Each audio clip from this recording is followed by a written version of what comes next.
नमस्कार, जय हिंद। आप लोगों का स्वागत है नेक्स्ट क्लास में और आपके चैनल जीएस पंडा पे। ठीक है, हम लोग डिस्कस कर रहे थे गुलाम वंश और गुलाम वंश में बलबन वंश और बलबन का व्यक्तिगत बलबनी वंश। पिछली कक्षाओं तक हम समझ चुके हैं कि कैसे बलबन सत्ता पर बैठा, कैसे उसने अपनी आंतरिक और बाह्य चुनौतियों को शांत किया।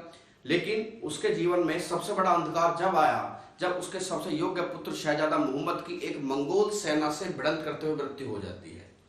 इसी के साथ बलबन को अपने वंश का अंत नजदीक आने लगा। अंतिम समय में जब शहजादा मोहम्मद की डेथ हो गई, बलबन बहुत दुखी था। सत्ता संभालने के लिए उसने बंगाल से अपने दूसरे पुत्र बुगरा खां को बुलाया।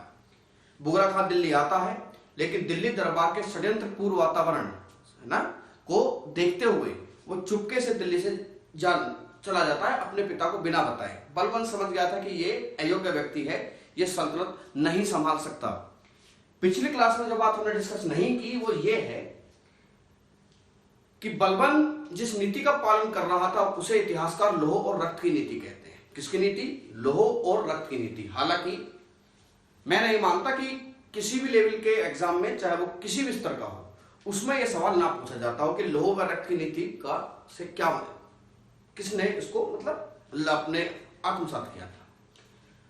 कई बार सवाल आता है कि लोह व रक्त की नीति का अर्थ क्या होता है। लोह व रक्त की नीति का मतलब है विद्रोही व्यक्ति की हत्या और उसके परिवार को बंधक बना लेना या दास बना देना। बहरहाल 1286 का साल बलबन की मृत्यु हो जाती है और बलबन की मृत्यु के बाद इतिहास ने आगे की तरफ कदम बढ़ाए और फाइनली इतिहास में एक ऐसी घटना का आगमन होने वाला था जिसे लोग खिलजी क्रांति कहते हैं। लेकिन बलबन की मृत्यु और खिलजी क्रांति के बीच में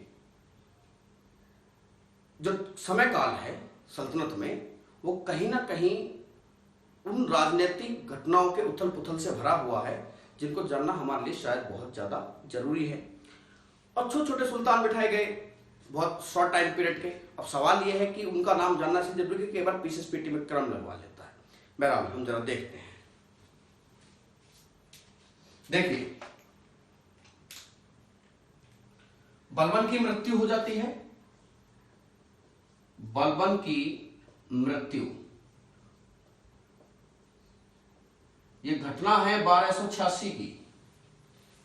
ओके, मृत्यु के बाद गद्दी पर बैठाया गया था। बलबन ने अपने ही समय में कैक खुसरो या कैक खुसरव को गद्दी पर बैठा दिया था। यह शहजादा मोहम्मद का पुत्र है। किसका पुत्र था? शहजादा मोहम्मद का पुत्र। ठीक है, लेकिन दिल्ली का कोतवाल फखरुद्दीन का दामाद एक षड्यंत्र करता है। षड्यंत्र इस प्रकार हुआ कि कैक खुसरो को मुल्तान की सूबेदारी दे दी गई और बुगरा खां के बेटे कैकूबाद को सत्ता पर बैठा दिया गया। कैक खुसरो के बाद सत्ता पर बैठाया गया कैकूबाद। कैकूबाद, इसके बारे में आप यह बात जानो कि यह बुगरा खां का पुत्र था। बुगरा खां का पुत्र। ठीक है, और दिल्ली के कोतवाल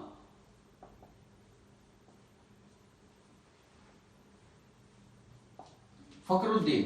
अब सवाल यह आता है कि एक छोटे से व्यक्ति, एक छोटे से अधिकारी का नाम मैं यहां क्यों लिख रहा हूं?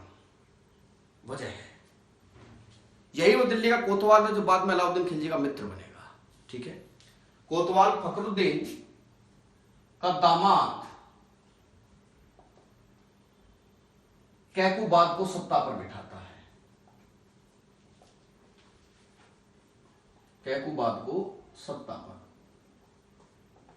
कैकूबाद जिसका पालन पोषण पूरी तरीके से बलबन की निगरानी में हुआ। कहते हैं कि अपनी इस उम्र तक, जिस उम्र में सुल्तान बना, लगभग 17-18 साल की उम्र रही होगी, इस उम्र तक उसने कोई भी भोग विलास की वस्तुएं नहीं देखी थी।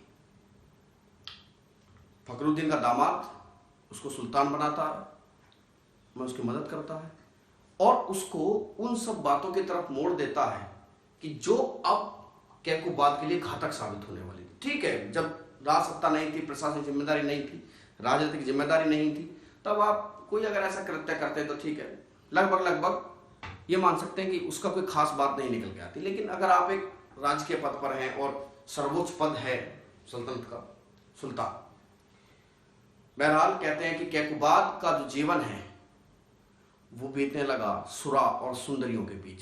सुरा माने शराब, सुंदरी माने लड़कियां, जो सुरा और सुंदरियों के बीच में इसका जीवन व्यतीत होने लगा, भोग विलास में डूब गया। कहते हैं कि कैकुबाद को फालिस आ गई, इसको फालिस मार जाती है, इसको फालिस मार गया। एक इसके टाइम पीरियड की एक और बहुत बड़ी घटना है कि इसके काल में तुर्क अमीर मलिक कच्छन और मलिक सुरखा का बड़ा वर्चस्व था। पिछली वीडियो आप देखना, थोड़ा सा इसके बारे में बताया गया था। किसका? मलिक कच्छन और मलिक सुरखा का क्या था? इन दोनों लोगों का वर्चस्व है। ठीक, कैकुबाद ने एक बहुत बड़ी घटना इसके काल में हुई।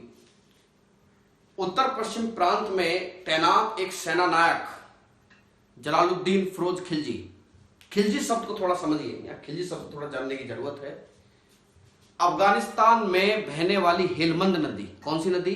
हेलमंद नदी के आसपास का क्षेत्र खल्ज, गर्म क्षेत्र खल्ज कहलाता है और उसके क्षेत्र में रहने वाले लोग खिलजी कहलाते हैं। ठीक है, कि रहने उस खल्ज क्षेत्र के निवासी खिलजी, जिन्हें तुर्क लोग ये कहते थे कि ये गैर तुर्क हैं। लेकिन आपकी जानकारी के मैं बता दूं कि खिलजी लोग तुर्क थे।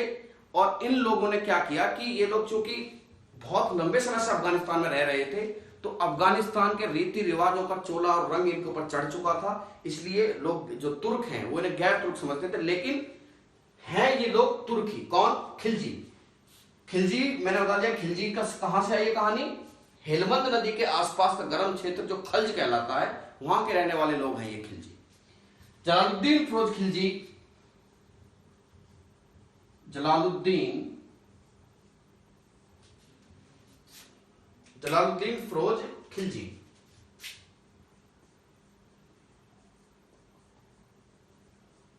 फिरोज खिलजी दिल्ली बुलाया गया।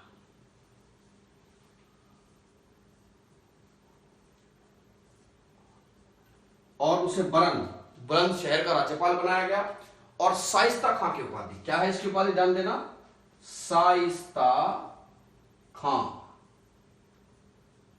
कैकुबाद जलालुद्दीन फिरोज खिलजी को नॉर्थ वेस्ट फ्रंटियर से, और आपको बताने की जरूरत नहीं है कि नॉर्थ वेस्ट फ्रंटियर की सीमा को सुदृढ़ किया था बलबन ने, to defend from the Mongolian invasions to सल्तनत, है ना। सल्तनत को मंगोल आक्रमणकारियों से बचाने के लिए बलबन ने उसको सुदृढ़ किया था। खिलजी दिल्ली आया, बरन का राज्यपाल बनाया गया और शाइस्ता खां की उपाधि दी गई और धीरे धीरे सुल्तान के नजदीक आता चला गया। खास व्यक्ति। तुर्क लोग इस बात को नहीं पचा पाए कि उनके द्वारा व्याख्यित गैर तुर्क, हालांकि गैर तुर्क नहीं था, व्याख्यित गैर तुर्क व्यक्ति आखिरकार कैसे सत्ता पर बैठ सकता है। और ना चाहते हुए भी दरबार दो गुटों में बट गया, जिन गुटों में एक गुट तुर्क लोगों का, एक लोग गैर तुर्क लोगों का।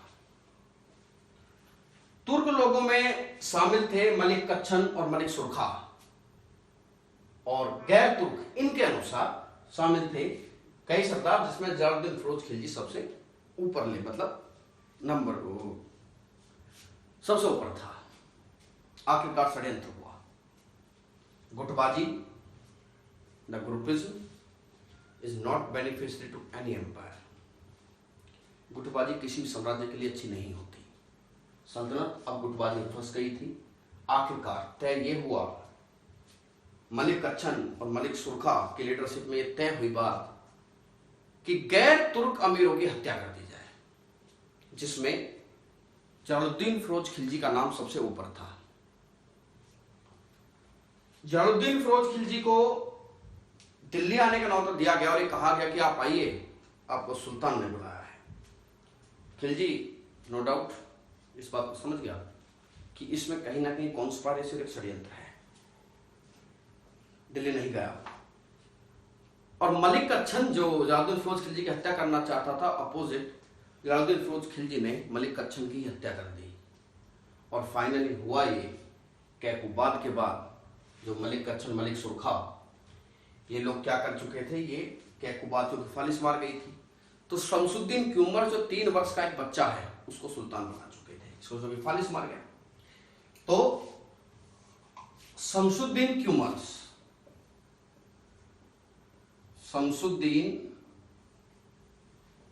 क्यूमर्स को क्या बनाया, सत्ता पर बैठा।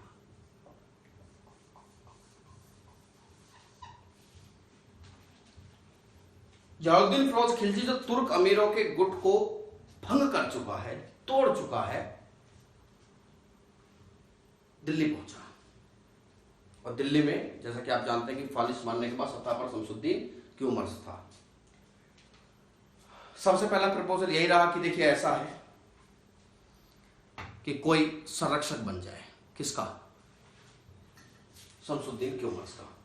लेकिन जब संरक्षक बनने के लिए कोई व्यक्ति आगे नहीं आया तो वो स्वयं इसका संरक्षक बना। कौन बना संरक्षक,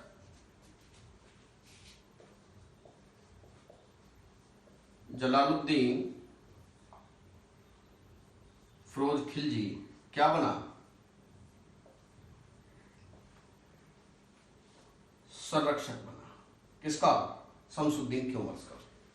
और संरक्षक बनने के बाद एक दिन शमसुद्दीन क्यूमर्स की हत्या कर दी गई और उसको बोरे में बांधकर यमुना नदी में फेंक दिया गया। यह घटना है 1290 की। 1290 में इसकी क्या कर दी गई, हत्या। बात को बहुत ध्यान से समझो। हत्या करने के बाद बलबनी वंश का अंत हो गया और इसकी हत्या के बाद गुलाम वंश का अंत हुआ। किसका अंत हुआ, गुलाम वंश का अंत हो जाता है। और किसकी शुरुआत हुई, सत्ता पर बैठा जलालुद्दीन फिरोज खिलजी, खिलजी वंश की शुरुआत हुई, जिसे लोग गैर तुर्क समझ रहे थे। गुलाम वंश का अंत और खिलजी वंश की शुरुआत की इस घटना को खिलजी क्रांति कहा जाता। अब सवाल ये आना चाहिए कि क्रांति शब्द क्यों दिया जा रहा है। बलबन अप्रत्यक्ष रूप से उस शमसी वंश के साथ जुड़ा हुआ था जिसका फाउंडर इल्तुतमिश था। खिलजी शमसी वंश से प्रत्यक्ष तौर पर जुड़े हुए नहीं थे, लेकिन खिलजियों ने एक बात साबित कर दी थी कि सत्ता किसी का भी सार्वभौम अधिकार नहीं है। वो व्यक्ति जो सत्ता चलाने की क्षमता रखता हो, नियंत्रण की क्षमता रखता हो, उस पर सत्ता का अधिकार वैध है। अर्थात सत्ता या उस समय कहें तो सल्तनत किसी के बाप की बपोती नहीं है। क्योंकि खिलजी इस समय सक्षम दिख रहे थे, खिलजियों ने सत्ता को इनको हटाकर अपने वंश की नींव रखी। लोगों ने कहा कि आज इस बात से ये जाहिर होता है कि सुल्तान का पद या सुल्तान की सल्तनत किसी के बाप की बपोती नहीं है, किसी का सार्वभौम अधिकार नहीं है। जिसके हाथ में ताकत है, चलाने की क्षमता रखता है और सत्ता को पाने का दमखम रखता है, वो व्यक्ति सल्तनत पर राज करेगा। और यही वो व्यक्ति था जिसका नाम है जलालुद्दीन फिरोज खिलजी। आखिर खिलजी वंश की शुरुआत हुई, इसी को कहते हैं खिलजी क्रांति। क्या कहा जाता है, खिलजी क्रांति। ठीक। हालांकि कहते हैं कि जब जलालुद्दीन फिरोज खिलजी बलबन के गद्दी के पास पहुंचा तो कहा था कि देखिए मैं उनका सेवक हूं, उनके द्वारा चलाई गई सल्तनत के तरीके और उनके द्वारा स्थापित भय से मैं गौरव और सम्मान करता हूं। यह ऐसा इसलिए कहा सब बातें क्योंकि उस समय की जनता लगभग 80 वर्ष से गौरी के गुलाम या उनसे संबंधित लोगों का सत्ता देने की अभ्यस्त हो चुकी थी।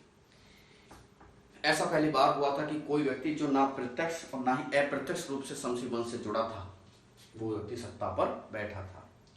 आखिरकार लोगों ने पहचाना, हालांकि इसको सिंहासन से जुड़ी एक और घटना जो हम जलालुद्दीन फिरोज खिलजी पढ़ेंगे तभी हम डिस्कस करेंगे इस बात को, तो पहचाना और आखिरकार सुल्तान ने जलालुद्दीन फिरोज खिलजी सत्ता पर स्थापित हो गया। इसी घटना को खिलजी क्रांति की संज्ञा दी जाती है। That is the end of Ghulam dynasty.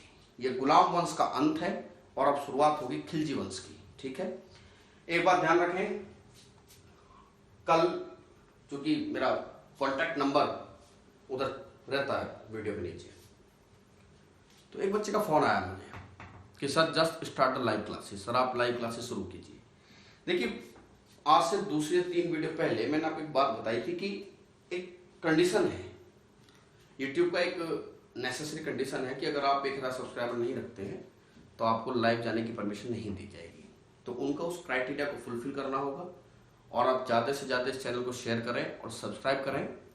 मैं लगभग आज शाम को एक नई डिक्लेरेशन के साथ आपके साथ रहूँगा। एक नई घोषणा आप लोगों के लिए है और शायद सबसे यूनिक बात आप लोगों के लिए रहेगी। मैं एक नया डिक्लेरेशन आपके लिए करने वाला हूँ करंट अफेयर्स के रिगार्डिंग। ठीक है, और लगभग शाम की इवनिंग के समय आपको डिक्लेरेशन, आपको एक सूचना प्राप्त कर दी जाएगी कि करंट अफेयर्स के रिगार्डिंग क्या करना है। क्योंकि करंट अफेयर्स के मामले पर मैं पहले कई वीडियो में भी बार बार बोलता रहा हूँ कि ये बच्चों के अध्ययन के विषय का मुख्य केंद्र इस समय बन गया है। करंट अफेयर्स और उससे जुड़ी हुई जनरल स्टडीज, यहीं से सवाल आ भी रहे हैं, ये मैं भी जानता हूँ। तो मतलब सारे तो नहीं, लेकिन एक मेजर पोर्शन आता है। तो करंट अफेयर्स की समस्या को लगभग मैंने एक रणनीतिक तहत सुलझा लिया है। उस रणनीति को मैं आपके साथ शाम को आपके चैनल जीएस फंडा पे शेयर करूंगा। ठीक है, ओके।